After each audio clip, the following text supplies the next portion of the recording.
गुंजन सिंह स्वागत करती हूँ आपका आपके अपने चैनल टारगेट विद हिंदी पर। तो दोस्तों, हिंदी साहित्य के मोस्ट इम्पोर्टेंट क्वेश्चंस की सीरीज में हम लेकर आए हैं 30 का पीस।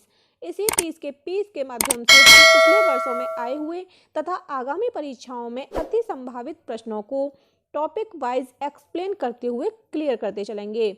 हर एक क्वेश्चन एग्जाम के पॉइंट ऑफ व्यू से महत्वपूर्ण होगा, चाहे वह एग्जाम टीजीटी का हो, PGT, NET, JRF, TET, super TET. Hindi व्याकरण का भी हमने कंप्लीट कोर्स करा रखा है, आप उसे हमारी प्लेलिस्ट में जाकर देख सकते हैं। तो चलिए बिना समय को व्यर्थ गवाए शुरू करते हैं। और आज का फर्स्ट क्वेश्चन है, सूफी कवियों का सबसे प्रिय अलंकार कौन सा है? तो दोस्तों, सूफी कवियों का सबसे प्रिय अलंकार है समासोक्ति।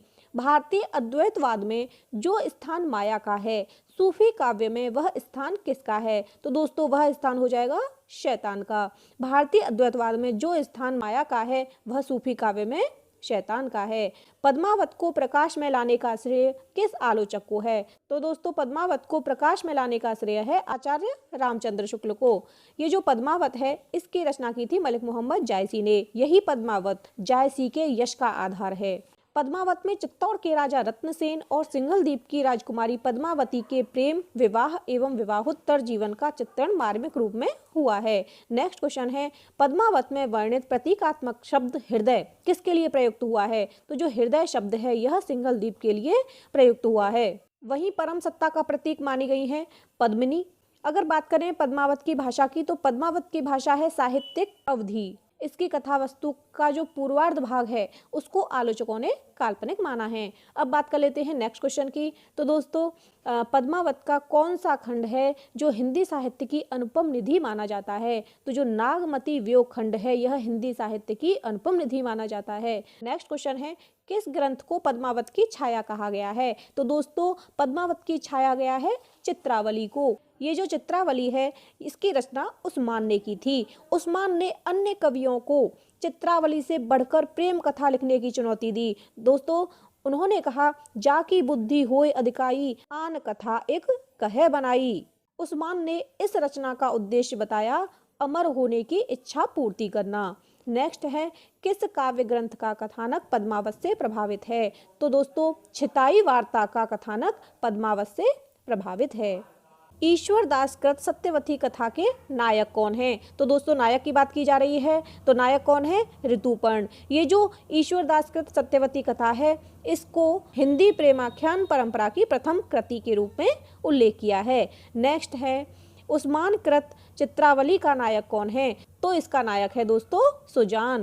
नेक्स्ट है, सर्वाधिक प्रेमाख्यान काव्य ग्रंथों के रचयिता हैं। तो सर्वाधिक प्रेमाख्यान काव्य ग्रंथों के रचयिता हैं दोस्तों जानकवि। ये जो जानकवि हैं इन्होंने सर्वाधिक संख्या में प्रेमाख्यानों की रचना की है। इन्होंने 78 काव्य ग्रंथों की रचना की जिसमें 29 प्रेमाख्यान हैं। नेक्स्ट है, रस रतन के रचयिता हैं। तो दोस्तों, रस रतन के रचयिता हैं पुहकर। नेक्स्ट क्वेश्चन है, हिंदी का प्रथम प्रमाणिक और बड़ा महाकाव्य है? तो वह है दोस्तों पद्मावत। वैसे अगर बात की जाए तो हिंदी का प्रथम महाकाव्य माना जाता है पृथ्वीराज रासो को, लेकिन उसकी प्रमाणिकता पर संदेह है, इसीलिए हिंदी का प्रथम प्रमाणिक और बड़ा महाकाव्य माना जाता है पद्मावत को।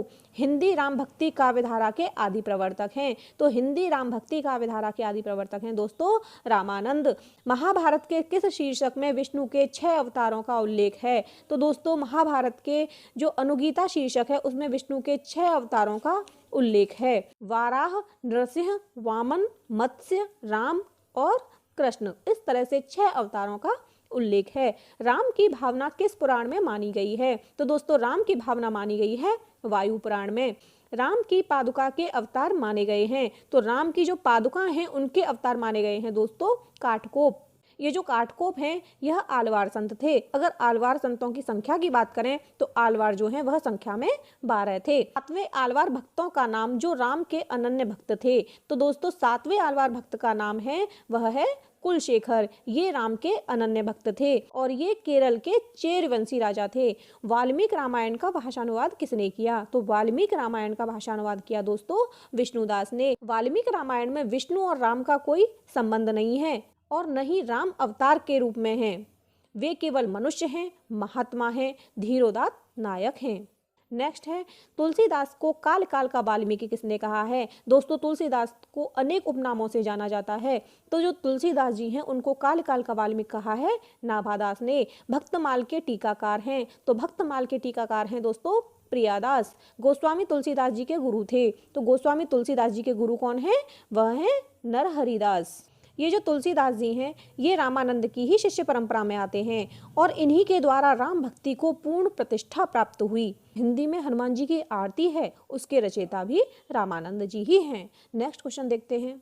तुलसीदास नाटक के रचयिता हैं, तो तुलसीदास नाटक के रचयिता हैं दोस्तों जगन्नाथ प्रसाद चतुर्वेदी। तुलसी चरित्र के रचनाकार हैं, तो तुलसी चरित्र के रचनाकार हैं दोस्तों रघुवर दास। नेक्स्ट है तुलसीदास को बुद्ध देव के बाद सबसे बड़ा लोकनायक किसने कहा, तो वह कहा था दोस्तों डॉक्टर गिरियर्सन ने। राम काव्य धारा की सबसे प्रमुख भाषा, तो राम काव्य धारा की सबसे प्रमुख भाषा रही दोस्तों अवधी। तुलसीदास की अलौकिक घटनाओं का चित्रण किसमें हुआ है, तो दोस्तों तुलसीदास की अलौकिक घटनाओं का चित्रण हुआ है गोसाई चरित, जिसकी रचना वेणी माधव दास ने की थी। वेणी माधव दास की मूल गोसाई चरित तथा रघुवर दास की तुलसी चरित में तुलसीदास के जीवन चरित्र का उल्लेख मिलता है। तुलसीदास को चलता फिरता तुलसी तरु किसने कहा था, तो दोस्तों किसने कहा था, मधुसूदन सरस्वती ने। नेक्स्ट क्वेश्चन देख लेते हैं। तुलसीदास की माता का नाम था, तो दोस्तों तुलसीदास जी की माता का नाम हुलसी। तुलसीदास के कितने ग्रंथ प्रमाणिक माने गए हैं, तो तुलसीदास जी के दोस्तों 12 ग्रंथों को प्रमाणिक माना गया है। वैराग्य संदीपनी, रामलला नहचू, रामाज्ञा प्रश्न, बरवय रामायण, जानकी मंगल, कृष्ण गीतावली, पार्वती मंगल, गीतावली, दोहावली, कवितावली, विनय पत्रिका और रामचरित मानस। नेक्स्ट है किष्किंधा कांड से उत्तरकांड तक की रचना तुलसीदास जी ने कहाँ की थी, तो वह की थी दोस्तों काशी में। किष्किंधा कांड से उत्तरकांड तक की रचना तुलसीदास जी ने काशी में की थी। रामचरितमानस में 7 कांड हैं, ये कांड रामचरितमानस से हैं और रामचरितमानस का शुभारंभ हुआ था दोस्तों अयोध्या में। तो दोस्तों अगर आपको हमारी ये क्वेश्चन सीरीज पसंद आई हो तो प्लीज लाइक करें, शेयर करें और अगर हमारे चैनल पर नए हैं तो प्लीज चैनल को सब्सक्राइब कर बेल आइकन के बटन को प्रेस करें। धन्यवाद।